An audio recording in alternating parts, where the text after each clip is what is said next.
School സമയമാറ്റത്തിൽ സമവായത്തിലെത്താൻ സർക്കാരും സമസ്തയും വൈകാതെ തന്നെ ചർച്ചയ്ക്ക് സാഹചര്യം ഒരുക്കാനാണ് സർക്കാരിന്റെ ആലോചന. മന്ത്രി തയ്യാറെന്ന് അറിയിച്ചതോടെ സമയം അറിയിച്ചാൽ ചർച്ചയിൽ പങ്കെടുക്കാമെന്ന് സമസ്ത നേതൃത്വവും അറിയിച്ചിരുന്നു.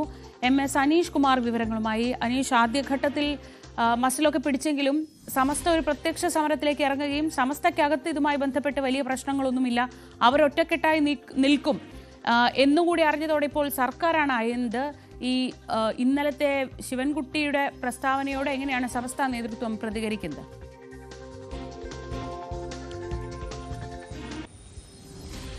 ശ്രീജ, ആദ്യഘട്ടത്തിൽ ഈ സമസ്തയുടെ അധ്യക്ഷൻ ജിഫ്രി മുത്തുക്കോയ തങ്ങൾ തന്നെ നേരിട്ടാണ് മുഖ്യമന്ത്രിക്ക് ഇക്കാര്യത്തിൽ നിവേദനം നൽകിയത്. ഇതിന് പിന്നാലെ വിദ്യാഭ്യാസ മന്ത്രി വിഷയത്തിൽ ചർച്ചയ്ക്ക് തയ്യാറാണ് എന്ന് അറിയിക്കുകയും ചെയ്തു. എന്നാൽ പിന്നീട് കാര്യങ്ങൾ തകിടം മറിഞ്ഞു. ഒരു മാസം എത്തിയിട്ടും യാതൊരു പ്രതികരണവും സർക്കാരിൻ്റെ ഭാഗത്തുനിന്നും ഉണ്ടാവുന്നില്ല. അതുമാത്രമല്ല, ഇത്തരമൊരു നയമാറ്റം അല്ലെങ്കിൽ സമയമാറ്റം വീണ്ടും നടത്തില്ല എന്ന് സർക്കാർ പ്രഖ്യാപിക്കുകയും ചെയ്യുന്നു. കാരണം ഹൈക്കോടതിയുടെ നിർദ്ദേശപ്രകാരമാണ് ഇത്തരമൊരു തീരുമാനമെടുത്തത് എന്നാണ് വിദ്യാഭ്യാസ മന്ത്രി പറഞ്ഞത്. ഒപ്പം ഏറ്റവും ഒടുവിൽ ഈ ആരും വിരട്ടാൻ വരണ്ട എന്നടക്കമുള്ള ചില പരാമർശങ്ങളും വിദ്യാഭ്യാസ മന്ത്രിയുടെ ഭാഗത്തുനിന്നും ഉണ്ടായി. ഇതിനുശേഷമാണ് സമരപ്രഖ്യാപനമൊക്കെ കഴിഞ്ഞാണ് വിദ്യാഭ്യാസ മന്ത്രിയുടെ പ്രതികരണം വരുന്നത്. തുടർന്ന് ജിഫ്രി മുത്തുക്കോയ തങ്ങൾ തന്നെ ഇന്നലെ നേരിട്ട് മാധ്യമങ്ങളെ കണ്ടപ്പോൾ മാന്യമല്ലാത്ത പ്രതികരണമാണ് വിദ്യാഭ്യാസ മന്ത്രിയുടെ ഭാഗത്തുനിന്നും ഉണ്ടായത്. ഇത് ഒരു ജനപ്രതിനിധിക്ക് ചേർന്നതല്ല. തങ്ങൾ പരാതി നൽകിയത് മുഖ്യമന്ത്രിക്കായിരുന്നു, അതിന് പ്രതികരണം നടത്തേണ്ടത് മുഖ്യമന്ത്രിയാണ് എന്നടക്കമുള്ള വിമർശനങ്ങൾ ഉന്നയിച്ച് തൊട്ട് പിന്നാലെ തന്നെ മുൻ നിലപാട് അല്ലെങ്കിൽ കഴിഞ്ഞ 2 ദിവസമായി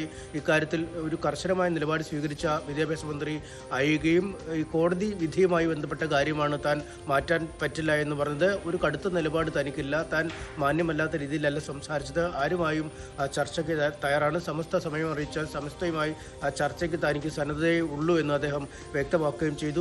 പിന്നീട് വീണ്ടും മാധ്യമങ്ങളെ കണ്ട ജിഫ്രി മുത്തുക്കോയ തങ്ങൾ ഇക്കാര്യത്തിൽ ഇപ്പോഴത്തെ നിലപാടിനെ സ്വാഗതം ചെയ്യുകയും ഇപ്പോഴാണ് മാന്യമായിട്ട് ഇക്കാര്യത്തിൽ സർക്കാർ കാണുന്നത് എന്ന് പറയുകയും ചെയ്തു. എന്തായാലും അധികം വൈകാതെ ഈ വിദ്യാഭ്യാസ ബോർഡ് യോഗം ചേർന്ന ശേഷം സർക്കാരുമായൊരു ചർച്ചയ്ക്ക് സമയം ലഭിച്ചാൽ പങ്കെടുക്കാനുള്ള തീരുമാനമെടുക്കും. എന്തായാലും നിലവിൽ തന്നെ സർക്കാരിൻ്റെ കോർട്ടിലാണ് പന്തുള്ളത്. ഇതുമായി സംബന്ധിച്ച നിവേദനം സമസ്ത ഔദ്യോഗികമായി തന്നെ സർക്കാരിന് നൽകിയിരുന്നു. അതുകൊണ്ട് വിദ്യാഭ്യാസ മന്ത്രിയാണ് ഇനി തങ്ങളെ ചർച്ചയ്ക്ക് വിളിക്കേണ്ടതെന്നൊരു നിലപാടിലാണ് ഈ സമസ്തയിലെ നേതാക്കൾ ഉള്ളത്. അതുകൊണ്ട് വിദ്യാഭ്യാസ മന്ത്രി അറിയിച്ച ഉടൻ തന്നെ ചർച്ചയ്ക്ക് പോകാനുള്ള സന്നദ്ധതയുണ്ട്. പക്ഷേ എന്ത് ഫോമിലെയാണ് ഈ കൂടിക്കാഴ്ചയിൽ ഉരുത്തിരിയുക എന്ന് നമുക്കിപ്പോഴും കൃത്യമായി പറയാൻ കഴിയില്ല. കാരണം ഹൈക്കോടതി ഉത്തരവിൻ്റെ അടിസ്ഥാനത്തിലാണ് സമയമാറ്റം നടത്തിയെന്ന് വിദ്യാഭ്യാസ മന്ത്രി ആവർത്തിച്ച് വ്യക്തമാക്കുന്ന ഒരു സാഹചര്യം. ഏത് തരത്തിലാണ് ഇനി സമയം എവിടേക്കാണ് മാറ്റുക എന്നത് സംബന്ധിച്ചൊരു വ്യക്തത ഇനിയുമില്ല. സമസ്തയുടെ നിർദ്ദേശമാകട്ടെ രാവിലത്തെ 15 മിനിറ്റാണ് ഈ മദ്രസ പഠനത്തെ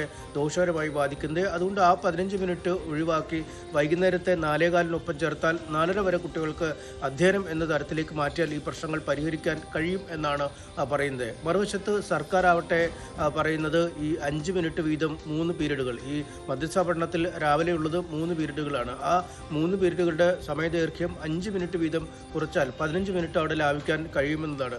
അങ്ങനൊരു ഫോമുലയെക്കുറിച്ച് ആലോചിക്കണമെന്ന് സർക്കാരും പറയുന്നു. എന്തായാലും 2 വിഭാഗങ്ങളും തങ്ങളുടെ വാദമുഖങ്ങളിൽ ഉറച്ചു നിൽക്കും. ഇതിനിടയിൽ ചർച്ചകളിലൂടെ പ്രശ്നം പരിഹരിക്കപ്പെടാൻ, അതായത് എന്തെങ്കിലും പുതിയ ഫോമുല ഉരുത്തിരിഞ്ഞു വരികയോ അല്ലെങ്കിൽ സർക്കാരിൻ്റെ നിർദ്ദേശം സമസ്ത സമ്മതിക്കുകയോ അല്ലെങ്കിൽ സമസ്തയുടെ അഭ്യർത്ഥന സർക്കാർ മാനിക്കുകയോ അങ്ങനെ എന്തെങ്കിലുമൊക്കെ ഒരു രീതിയിലേക്കൊരു മാറ്റങ്ങൾ വരും എന്നാണ് പ്രതീക്ഷ. എന്തായാലും വലിയൊരു യുദ്ധത്തിനാണ് ഇപ്പോൾ താൽക്കാലികമായ വെടിനിർത്തൽ ഉണ്ടായിരിക്കുന്നത്. അടുത്ത ദിവസം തന്നെ സംബന്ധിച്ച ചർച്ച ഉണ്ടാവും. ശ്രീജ.